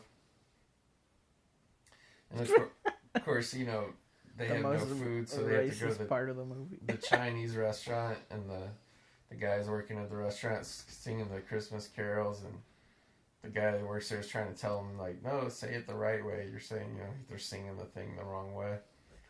Wrong pronunciation. But yeah. They can't say L's. Yeah. They're saying it with R's. Which, like, that became kind of like a stereotype joke throughout the 80s and 90s, and I wonder if it all was kind of traced back to this movie. I'm sure it's a long, old thing from, Yeah. I'm sure it was created here in the United States when all the Chinese workers started working the railroads here. But I love this scene because it all takes place the way it's filmed. God. It's all filmed through the front window of the restaurant. Laughing. And it's like all one take, and it's just great. Like everybody's performance from beginning to end is great. And then the guy comes down and brings the duck for them to eat, and the mom's like, because it has the head on it. Mom's like, oh, the head. And then he's like, oh, it's okay, yeah. And he just chops it off all hard, and then they all start laughing even more. Oh my god. This is just a great way to end a movie. Oh. Yeah. It's smiling at me. Yeah. It is creepy looking, I gotta say. I know. Oh, he chopped it off. He's like, okay, yeah. It's good now. Even the little brother, he's like acting along with what's happening. He's like, yay, food. And then they start bringing all the bowls of rice, all the side dishes. For once, he actually wants to eat. Yeah. Maybe that was the secret. They just had to take him Chinese. And I love the way this ends, where it cuts to nighttime and it's snowing outside and the parents are kind of snuggling. You know, like I always liked that as a kid, sitting there at nighttime and turning all the lights out, just looking at the lights on the Christmas tree and everything. I have to say that's one thing too, like aside from the Christmas tree, but like one thing too that I realized on that trip to your mom's was like how like bright it is when there's snow. Like it's like daylight at night. It's so weird, crazy.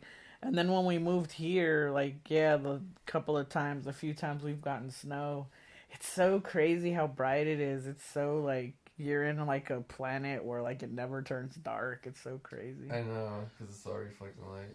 But it's like there's like a joy to it. It's like how they were calm and looking out there, you know? Like it's so like soothing. It's weird. It's serene. It's a brightness, because usually when it's all sunny, we're like, like we hate the sun. But that luminescence is like so like it feels good. It's just it's like the perfect ending to the movie, like the calmness of Christmas night, like everything's done, all the hustle and bustle's done, and the world is quiet. Like, I mean, it's different now because everything doesn't shut down for Christmas, but I remember when I was a kid, everything shut down for Christmas, and the parents just relaxing by the tree, and then the kids sleeping with their presents in their hands. And then there's the ending shot of just the house while the credits roll. It's like, it really is, like, it's weird, like, for all like the over the top humor and shit that's in it, and just the kind of nostalgia of being a kid and stuff. But it's like, this really is kind of the perfect Christmas movie, or at least one of the perfect Christmas movies, because like when you watch it, like there's so many things like you get nostalgic for, of just not just being a kid, but just Christmas in general. Yeah. But yeah, it's awesome. Bob Clark was an awesome director. It sucks that he's no longer with us. But it's usually Black Christmas I watch every year. But I'm gonna try to at least rotate between Christmas Story and Black Christmas every year, because it's like. Well, now I don't have to avoid this when it's on TV now too. Yeah. I can actually put it on, because that's kind of been one of the things I've been doing since the month started. Is like for the longest time I was avoiding all the channels playing all the like Christmas movies, because like It wasn't Christmas yet to me. Like once, I mean, to me, November means something different than December. So, because Yeah. you know, it's like it's not Christmas yet to me in November. So, like, yeah, once December hit, like I've been having. Every time I have the TV on and I'm not necessarily watching it, I always make sure it's on a Christmas movie of some sort, even if it's a cheesy TV Christmas movie. Yeah. But like, or sometimes I don't really like putting on the the real movies because they're always with commercials. So I'm kind of like, what's the point? It's usually gonna be on a commercial. Yeah. But yeah, they've obviously been playing this one a lot because they always some channel always plays it, you know, every year, all the time. Yeah, it's usually like TNT or TBS, but I know there's other ones doing it now too. I think Freeform has it now or something. Yeah. I don't know. I can't remember, but yeah. So like now I don't have to like avoid this one anymore. Now I can have it on too and have it be one of the ones that's just randomly on the TV. Christmas Story from MGM UA Entertainment. Woo, MGM. Rest in peace, beautiful baby lion. Culver City. Woo. But yeah, I mean, obviously this is a classic. I love it because I grew up with it. But what would you say? No, jeez. I know, now we get the red screen of death. But did this movie live up to the hype, do you think? I don't know. It's weird because, like I was saying, like I had a different impression of what it was. Like I never was under the impression that it was like a sweet, endearing movie. Like I always thought it was like rude, crude, like yeah. Because like I have a thing where like I kind of categorize some movies as boy movies, which it just really means like something really you know, only boys would like, you know, which isn't a bad thing. I always have to put that on there. I'm not saying it's a bad thing. I'm just saying it obviously a girl would not be into it for, you know, because it's directed more towards a male audience. So what you're saying is you're not necessarily the target audience for the MCU. But like, yeah, like I totally thought that this was that kind of movie. Like, yeah. And like I just, yeah, I don't know. I just had the impression that it was one of those more kind of like raunchy comedy kind of movies. Like it was totally different from what I thought it was. Like I thought the dad was going to be like, you know, this loud kind of obnoxious, rude guy. Yeah. And like I never even saw anything about the mom before. Like I didn't even know that was like, I mean, obviously there had to have been a mom, but like I just kind of always thought she was one of the characters that was just always telling her, you're gonna shoot your eye out, you know. Like she never seemed important because I never really saw anything with her. And like, yeah, I don't know, I just kind of thought it was that kind of movie. And then like once we watched it, I was like, oh man, that was totally different from what I thought it was. It was so sweet, and like I love the little boy, like, and like him too. Like the only thing I ever saw of him was just that shot of him falling down the slide and him looking into the camera. Yeah. It was like that was all I really ever, just the shots of him always looking up with those big glasses and those eyes. Like he just kind of seemed like empty-headed because they would always kind of show him looking like he was like confused, dazed, or dumb. Yeah. So it's like I just never had any idea what it was really like. And so, yeah, I don't know. I understand like how you were saying, like, I understand why it's lasted this long. Yeah, like it really, I mean, it's just really great. I mean, it's just such a sweet movie, and it's so well made, and it's just one of those things. I think that's what makes a movie, no matter what type of movie is, the test of time is like, do you remember bits and pieces of it? And it's just like, obviously, there's like a million different parts of this movie people hold on to today, you know? And what I enjoy about it personally is that, like, the mom she's not bitchy, she's not a miserable house mom, you know, she's not miserable in her marriage, she doesn't dislike her kids, she never shows that she dislikes them, you know. And then the dad is like, you know, you can tell he's a working man who likes to do things for his family and just kind of is enjoying his prize of his lamp because he, you know, kind of, you could tell it's like he enjoys it so much because he works so hard kind of thing. Yeah. That he's like any little kind of happiness he gets happy about because life is hard, you know. So it's like that, and then he's not like harsh with the kids or anything. And then the kids, like, they're not smart asses. No, they don't They're not disrespect, know-it-alls. yeah. Like, none of the kids are like that. Not even any of his friends. Like, Yeah. they aren't better than the adults. Like, They're not trying to outwit them. yeah, like, to me, that there was never a moment where I was like, oh, fuck this kid. You know, like, it was never off-putting. yeah, or there was never any character where I was like fuck this movie because this person sucks. You know, like, Yeah. that is not the experience I have now with movies with younger kids in it. A lot of the time I can't stand a lot of the characters in movies with like kids, kind of young teens or whatever. Like, so there's always something about it where I'm kind of like, ugh, whatever. But like, yeah, there was none of that in this. So I think that's what makes it like long lasting, because it's like say you and I were parents, you know, we would enjoy it probably because the little kids aren't little assholes, you know, like, or like as a young kid, like a young kid would enjoy it because they, like you said, you had a lot of memories of when you would open presents and be so amazed at what you pulled out and stuff. And that's a thing that little kids still, you know, well, I would like to think that they would still. But yeah, it's just like things like that. Like, somebody of every age can take something away from this movie, and I think that's what makes it last so long. And it doesn't matter what decade you're in. It doesn't matter how much time passes since the movie was made. Somebody can still relate to it in some way, and it's just like, I think that's what makes a movie last. And for whatever reason, that's just not part of filmmaking anymore. Yeah, that's weird. Now films need to be very much made in today's style, today's way, the way today's culture is. Like, it's very much like that. And I wouldn't say like this movie, it wasn't made in the way of like, well, first it was made in the 80s about the 40s, so it's like, it's not like it was made in today's way culture, you know, of the time.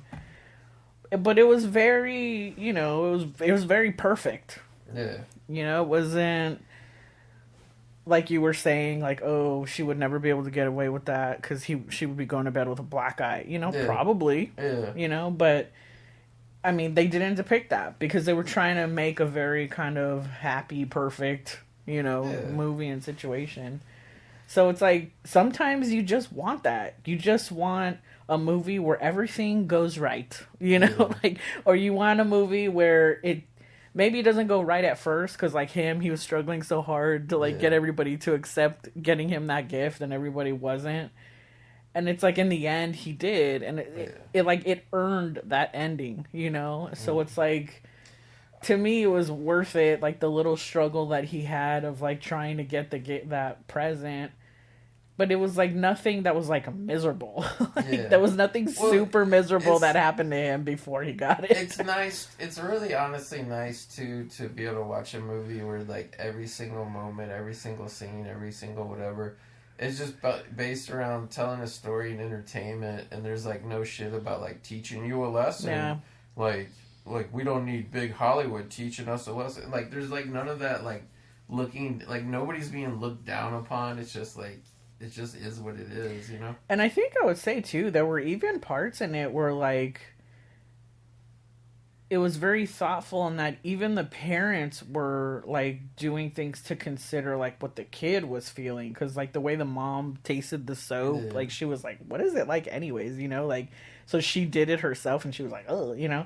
Like, it was just so thoughtful in that everybody was, like, thinking of each other, you know, like, because I was gonna say, like, what was so annoying about Violent Night was just like how terrible all the people were, and then by the end, like, they, like, you know, they weren't as terrible, like, they were glad that, you know, whatever. And like, I mean, honestly, that's exactly the opposite of this. Like the way, but that's how every holiday movie is now. It's like, you know, we're really a shitty family, everybody's right? Miserable. And I mean, I get it. I mean, you know, especially within the last few years, Christmases have been pretty shitty for us. Like the last couple of years. So I get it. Life is not always perfect, but that's why I want a movie where things are good and happy. Because I don't want to see a movie that reminds me of how hard and shitty, like, the holidays have been, you know? But it's like everyone, like, even a couple years ago, like, even, like, Krampus was just, like, the in-laws come, and they're terrible, and they hate them, and they're, like, whatever, and they're hicks, and they're hillbillies, and they don't get along, and they tease the guy. Like, and again, like, I understand not all families love the shit out of each other, because... Again, I understand that personally. Like, I don't like family gatherings for various reasons, you know, like, so it's like, because it's hard to be around people, so it's like, I get it, I get that there's hard and awkward shit of the holidays, and those movies exist, fine, make those movies, do that, but it doesn't have to be every freaking movie. It's like, can we just have some happy holiday movies, like, relax and have fun, yeah, like, at least some, like, it doesn't have to be every single thing, but it's like, every movie that we've tried to give a chance to, when it comes around the holidays, like, new movies that come out, it's like, we've had such a hard time, because we come out of it, like, in such a bad mood, because we're like, oh my god, those people were so unlikable. It's like, jeez. It's just like, how many times, like, I get that's a movie, that's a version of it you can do, but why does it have to be every time for fucking 30 years straight?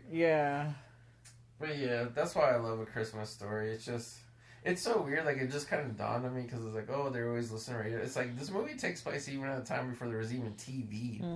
Like, it's just so, you know, such a different time. But yeah, so I hope you guys, like, listen along with us. I hope you guys, if you're not a fan of this film or haven't seen it or whatever, I hope you finally give it a chance, because there's tons of holiday movies like Home Alone, Elf, that I never would have watched just because I'm like, they're so overhyped, they can't be good. Like, they can't possibly be as good. And I feel like this is probably one of those movies where I'm sure a lot of people are like, you know, probably it was before their time or they just never saw it, that it was like, oh, people rave about this and all the time, it can't be that good. But it's like... That's kind of how I was with this one. Yeah. Because it was just... I mean, it's existed literally almost since I was born, so it's like, you know, like, it's had that reputation this whole time, so I was always just kind of like, whatever, but now that I'm growing into my senior years, now that I'm at the ripe old age of 40, like, now I crave those kind of, you know, well, just in general, I just enjoy, you know, old cinema more than I do modern cinema anyway, so I'm more willing to give older movies a chance, which is really all you really watch or have, so I mean, it's not like... we'll watch new stuff, but I mean, that's the thing, though, but we're usually like, do you want to watch this? Okay. But it's like, we'll give it a chance. Whatever it was, like 45% less movies came out this year, it's like, there's hardly any movies anymore. So you kind of got to watch shit if you want to watch stuff all the time, but watch old stuff. But yeah, so, I mean, that's it. We hope you're having a good holiday season, whether you celebrate or not. At least, at the bare minimum, it's the end of the year. You know, most places it's cold. Just try to hang in there, relax, have fun. We're assuming that since you're listening to this and you watch this movie, that you love the holidays or like the holidays and are having fun with this. So, you're probably not a bah humbug person if you're watching this or listening to this. Yeah, but whatever you celebrate, whether you do 8 nights of Hanukkah or you do Kwanzaa or you do Christmas, it's not really... Like, that's the thing, too, is A Christmas Story really isn't really about Christmas. It's not about religious Christmas. It's about just the spirit of the magic of holiday season and believing and getting excited. And with your family. Yeah, just... having those experiences with your family. I think really probably the best scene that kind of depicts the heart of this movie, aside from the mom and dad at the end, but just with the whole family as a whole, was when they were standing and watching the parade together. Yeah. And, like, having that, you know, kind of moment of being out and doing something, you know, holiday-ish, and they were all standing watching the parade and being happy. Like, I think that's really what the spirit of the movie is just that, you know. About good times with good people. Yeah. And appreciating what you have. Yeah. So in that spirit, we want to thank you guys for listening. We hope you're doing well, and we'll catch you here next time on the Movie Graveyard.